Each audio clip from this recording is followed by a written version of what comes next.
जिल्हा परिषद कार्यालयासमोर भर पावसात आमरण उपोषण करण्याचा निर्णय दलित प्रतिष्ठान सामाजिक संघटना यांच्याकडून आंदोलन करण्याचा इशारा दिला होता। हा आंदोलन करण्याचं एकच धोरण असे होते की शिरोळ तालुक्यातील प्रामुख्याने जयसिंगपूर शहरामध्ये ज्या काही संस्था आहेत, ज्या काही शाळा आहेत, या शाळांना अनुदान सरकारकडून मिळून देखील सुद्धा पोरांची आणि पालकांची सर्रास लूट केली जात आहे।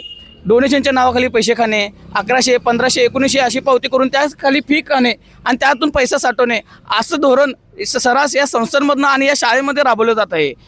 RTI ॲक्ट 2009 नुसार एका शिक्षकापाठीमागे एक 40-45 विद्यार्थी चालू शकतात।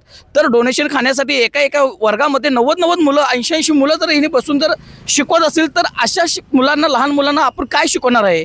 40 पोरं हँडल होत नाहीत, तिथं आपण 90 पोरं जर एका बेंचवर तिघं बसून जर शिकवत असेल तर ती पोरं काय शिकणार आहेत?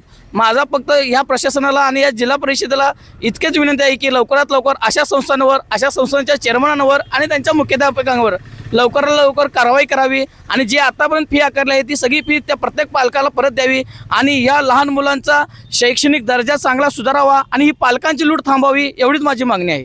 प्रत्येक पनीर सारखं नसतं, शुद्धतेची खात्री करूनच योग्य पनीर निवडा। गोखोड मलाई पनीर हे शुद्ध दुधापासून तयार केलेले आहे, त्यामुळे त्यात नैसर्गिक दुधातील फॅट, प्रथिने आणि कॅल्शियम भरपूर प्रमाणात मिळते।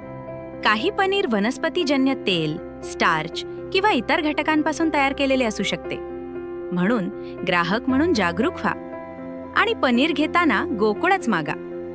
शुद्धतेचा विश्वास, चवीचा आनंद। आजच घरी आणा गोखोड मलाई पनीर।